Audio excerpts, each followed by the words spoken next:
Waadaan lafa qaba.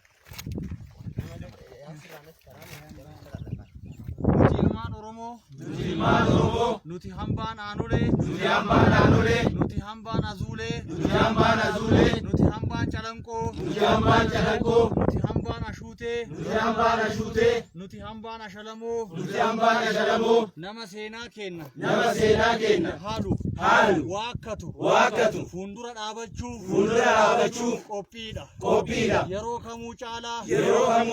yeroo kamuu caalaa dhaloota lafaa dhufu dhaloota lafaa biqilaa jiru warri hawwoleen keenna abboonni keenna harka itti muramanii harma itti muramanii biyya dabarsanii nuuf kennan hin barsiifanna ni eegganna biyya keenna seenaa keenna eenyullee nu tiksuu hin danda'u numatu tikfata qaamni aanoleen balaaleffatu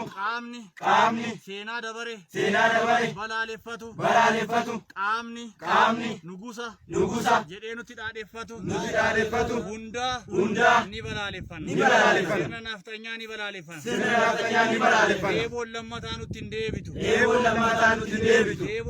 nutti hin deebitu warri hambaa aanolee taane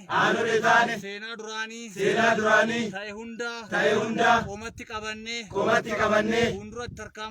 fuulduratti tarkaanfachuuf qophiidha waadaadha